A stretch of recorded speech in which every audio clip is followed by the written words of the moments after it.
함께 보실 말씀 누가복음 8장 40절에서 56절까지 말씀입니다. 누가복음 8장 40절에서 56절까지 말씀입니다.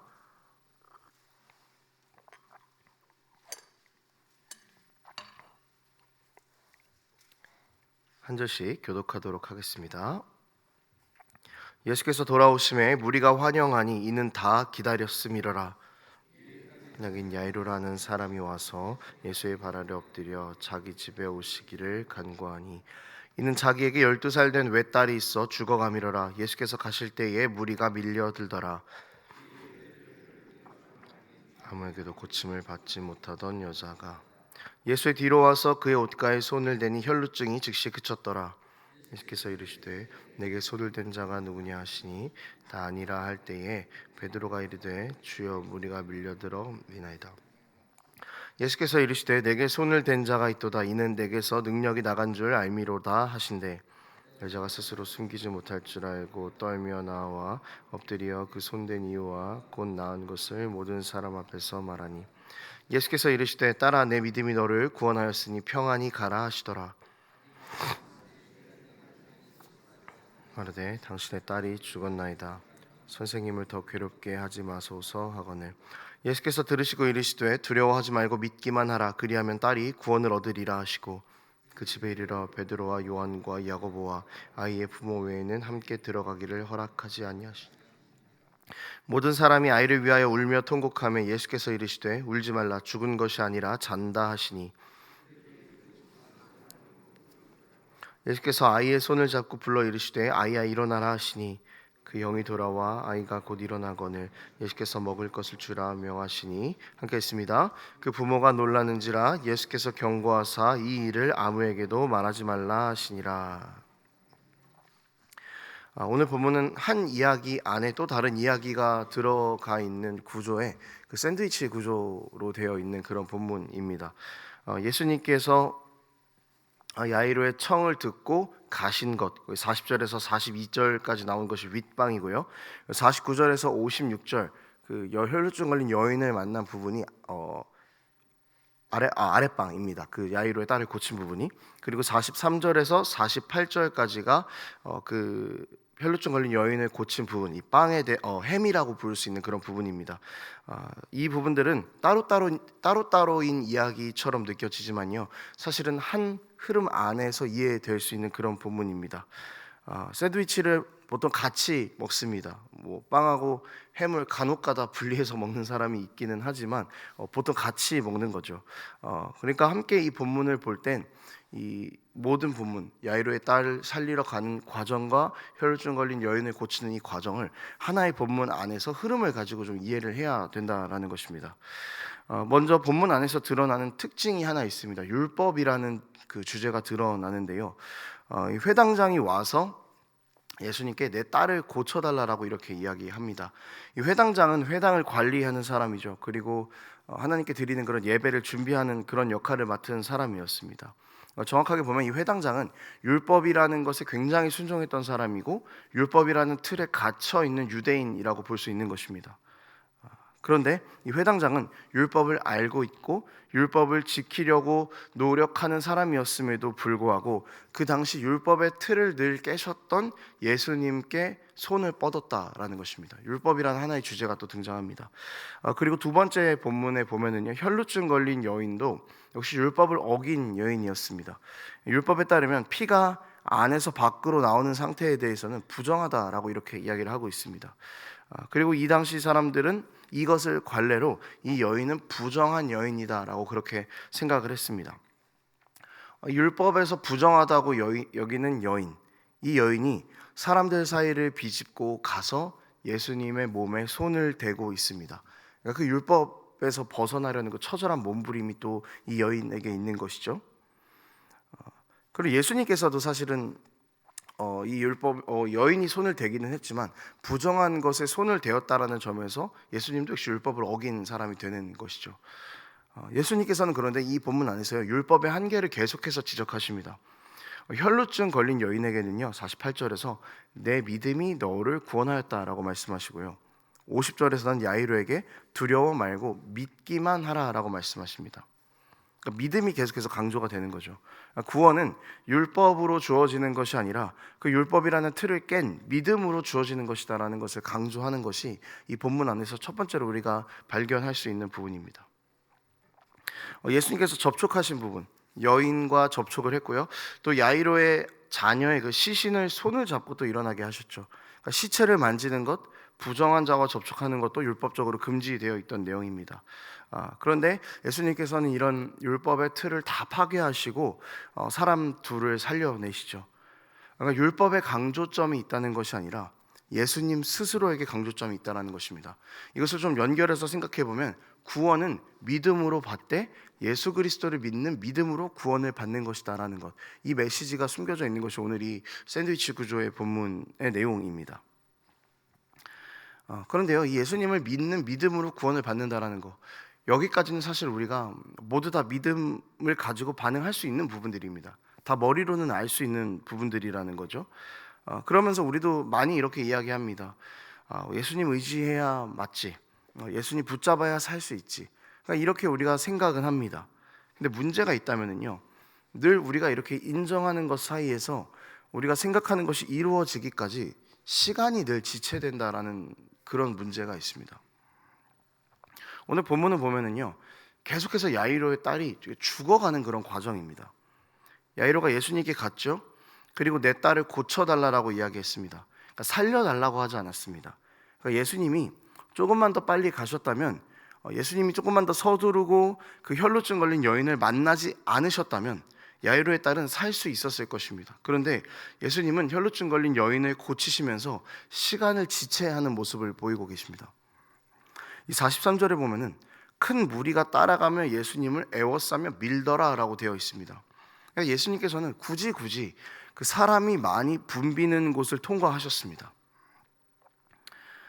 딸이 살아야 되는데 혈루증 걸린 여인이 병에서 나은 바로 그 시점에 야이로의 집에서 사람들이 옵니다. 그리고 예수님에게 이렇게 이야기해요. 딸이 죽었습니다. 이 말이 어떻게 들리냐면 이런 겁니다. 예수님 당신이 시간을 지체하는 바람에 딸이 죽었습니다. 우리 회당장의 딸이 죽었습니다. 라는 그런 이야기인 것이죠. 여러분, 이런 문제가 사실은 우리 삶에 참 많이 나타납니다. 특히 무언가 해결이 되어야 하는 그 중요한 문제를 앞두고 있으면은 기다렸다는 듯이 예수님은 침묵하십니다. 시간은 계속해서 지체가 되는 것입니다. 내 마음은 간절한데 예수님께서는 내 삶에 아무런 대답도 주지 않으시고 그냥 아무 일도 하지 않으신 것 같은 시간이 우리에게 반복적으로 느껴질 때가 있다라는 것입니다. 내가 너무나 힘이 들고 내가 죽을 것 같은 그 시점에 주님은 아무런 일도 하지 않으시는 것 같습니다. 머리로는 우리가 알고 있습니다. 예수님 우리를 죄에서 구원하신 분이시고 예수님 우리를 사랑하는 분이시라는 것, 그래서 그분을 믿으면 우리가 죄에서 자유함을 누릴 수 있다는 것, 우리 머리로는 다 알고 있습니다. 그리고 우리 삶에 놓여지는 여러 가지 많은 문제들 가운데에서 주님을 신뢰해야만 한다는 것도 역시 우리는 알고는 있습니다. 그런데 문제는 이렇게 우리가 주님을 신뢰해도, 이렇게 우리가 주님을 머리로 고백해도 우리 인생에서 가장 중요한 선택 앞에서 주님은 늘 침묵하시고 시간을 지체하시는 것 같은 느낌을 받을 때가 한두 번이 아니다라는 것입니다. 믿음은요, 단순하게 믿습니다라는 그 머리와 입술의 고백뿐만이 아닌 것 같습니다.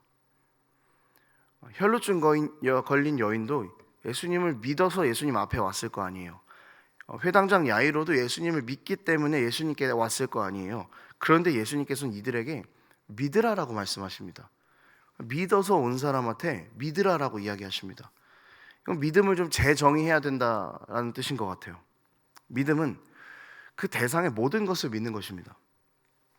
예수님을 믿는다라는 것은 우리가 머리로 압니다라고 고백하는 예수님 우리 구원하신 분이십니다, 예수님 우리 죄를 해결하신 분이십니다 라는 그런 머리로서의 고백을 넘어서서 예수님께서 우리 삶에 일하시는 그 시간조차도, 그 주님의 일하시는 그 타이밍조차도 우리가 신뢰하고 믿는다라는 것을 포함하는 것입니다.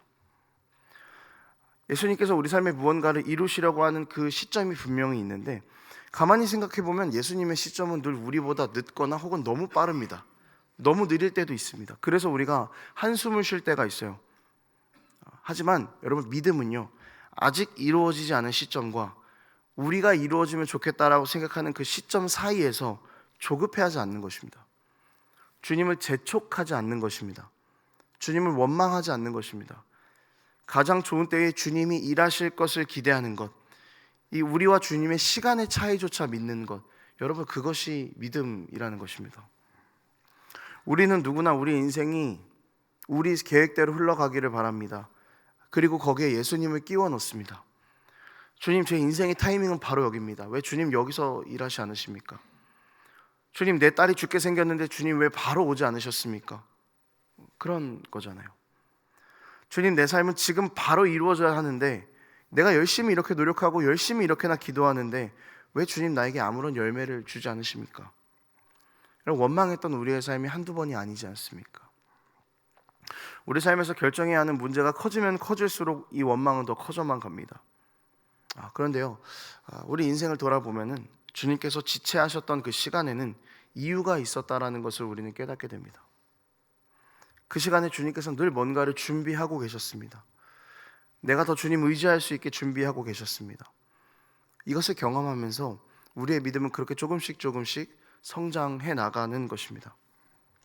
대상을 넘어서서 그 대상의 깊은 뜻조차도 믿는 믿음으로 우리가 그렇게 성장해 나가는 것입니다. 한 가지만 더 이야기하고 말씀을 마치겠습니다. 여러분, 54절에 보면요, 예수님께서는 아이야 일어나라 라고 말씀하시면서 야이로의 딸을 살리셨죠. 이 마가복음에서는 달리다 쿰이라는 단어로 쓰인 그런 단어입니다. 이 단어는요, 성경 안에서 보면은 엄청나게 대단한 무슨 선포, 무슨 마법처럼 이렇게 보여지는데 사실은 일상적인 단어였습니다. 그러니까 부모가 자고 있는 자녀를 깨울 때 쓰는 따뜻한 그런 단어입니다. 우리의 완벽하신 아버지이신 주님께서는 우리 삶을 어둠 가운데서 깨우지 않으십니다. 부모가 자녀를 깨울 때 언제 깨우십니까? 아침에 지각할 때는 이렇게 야 이러면서 막 깨우긴 하는데 보통 일어나자 할 때 아침 햇살이 들여오는 그 장면, 이제는 밤이 지나고 정말 일어나도 안전하고 아무 일 없는 그때 우리 부모가 자녀를 깨우지 않습니까? 예수님께서 딸을 깨우신 이 단어가 그거라고요. 달리다 쿰.